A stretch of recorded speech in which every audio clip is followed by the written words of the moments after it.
the main thing to remember with the decision maker, Marcella, is that typically speaking, there is no husband. Okay? So Okay. just think about it yourself. You're not married yet, but you have how long have you been with your boyfriend? A year? Okay, cool. So semi-serious. And so you've probably already used the excuse sometimes of like, oh, I have to talk to my boyfriend about it first, right? Or maybe when some family member invites you to a family gathering and invites your boyfriend, and you say, oh, well, I have to go ask my boyfriend first, when really you just don't want to make a decision right now. You're not going to even talk to him about it. Have you ever done that before? Yeah. Where you kind of use him as an excuse when you really just want to say no or you don't even want to make a decision? Exactly. Guess what? That's exactly what they're doing to you. Okay? So don't you don't want to be thinking that there is a husband, because there most likely isn't a husband, and if you believe in it, then you're going to go down the wrong path. Okay? Okay. So with the husband objection, this can either be the easiest objection to handle or the hardest. So if you believe there's a husband, you're going to automatically go to the hardest one. The reason why it can be the hardest one is because the person is essentially what they're telling you, Marcella, is that they don't have the power to make a decision about what they do. Yeah. Thus, really hard to handle that because you're not even talking to the person that can make a decision, right? So it's really difficult.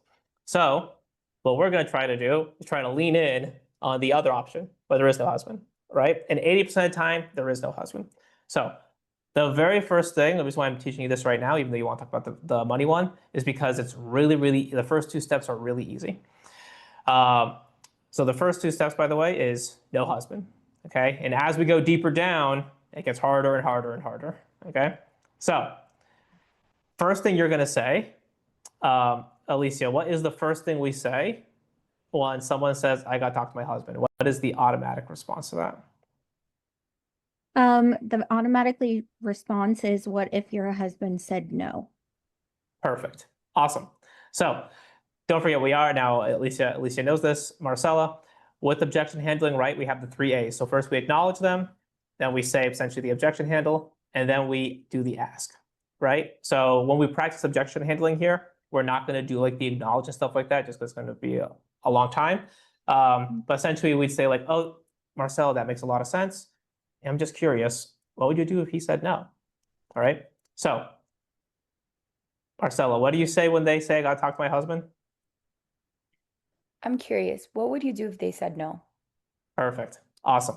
Now, the reason why you're going to say this, Marcelo, is because 30% of the time, they're going to say something like, oh, well, to be honest, I'd probably do it anyways then. And they're just going to say, okay, great. Well, let's get started today then. Yeah. Boom. Just go right for the close, right? And I share this story. One of the med spas that used to be with us, I pitched her, and she said, Ivan, this all sounds really good, but I'm going to talk to my husband. And I just decided to, why not? Oh, Nandini, that makes perfect sense. It's a big decision. I'm just curious, before I let you go, what would you do if he said no? And then she told me, Ivan, to be honest, I'm just on vacation right now, and I don't have the right credit card with me. And I said, oh, well, that's not a problem. I take Apple Pay. And then she said, oh, actually, I have a credit card I can use in the other room here. Give me a second. And boom, Yeah. closed. Easy peasy, right? Easy peasy. Now, it's not going to work 2 times more often. It's not going to work. It's only going to work 30% of the time. But when it does work, you're going to think you're objection handling God, right? It's going to be so easy. And so you're just going to say it because you have a chance where you're going to close it in 5 minutes. You're going to be processing a trade payment, right? So it's very, very easy. Now, but most of the time, it's not going to work, right? Most of the time, it's not going to work. So don't expect it to work, but you're going to say it every time. And they're going to say, oh, well, then I wouldn't do it. I would, if my husband said no, I wouldn't do it. Alicia, are we done? Have we lost the sale yet if they say that? Not at all. No, we haven't lost the sale yet. So we're still going. So now what we're going to do, Marcella, you know how in the consult, I really like to use Sarah, right? Sarah did this, so you're just like Sarah, blah, blah, blah. What we're doing is called a foil. Essentially, instead of talking directly to the person, we are talking through Sarah, right? Oh yeah, Sarah needed to do this too. Blah, blah, blah, right? And so instead of talking directly, we're talking through Sarah. Does that make sense? Yeah. Guess what they're doing? The patient right now is doing the same exact strategy on you in reverse, but instead they're doing the husband. Okay. So what Mhm. we're going to do is we are going to entertain the foil. Okay. So we're going to say, oh, that makes total sense. You know, me and my boyfriend are the same exact way. I'd just be curious. What do you think would be his main concern? Okay. So we're not really asking what would be the husband's main concern. We're just asking what her main concern is, but through the husband. Does that make sense? Yeah. And so you're going to ask 4 questions. If, for instance, she gives you nothing and says, oh, I don't know what he'd be concerned about. That's why I have to talk to him.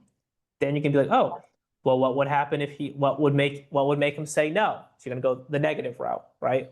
What's the reason for saying no? What would make it an absolute yes? So you're going to go like, okay, well, what's missing, right? Maybe there's something that's missing that would make it be yes. And then if none of that works, just be, okay, well, what would it take for us to move forward? So you're kind of doing like a general one, right? Just so you can remember logically, right? Just a general one, but what do you think the main concern would be? Then if that doesn't work, you're going to go for the opposite, the negative, and then you're going to go for the positive, and then you're just going to be like, okay, well, what's the minimum needed for us to move forward? Yeah. Okay. So Okay.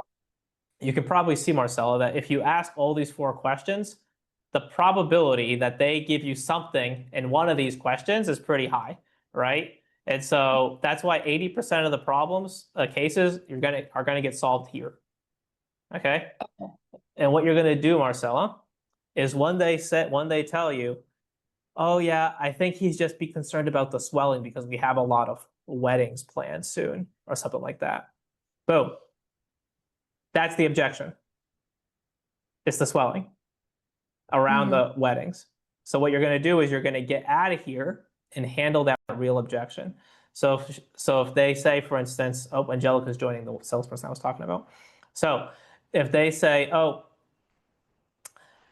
well, money's just really tight right now because we're saving up for a house, boom, it's the money objection. And you're going to go handle the value objection. Does that make sense? And you're going to forget about the husband.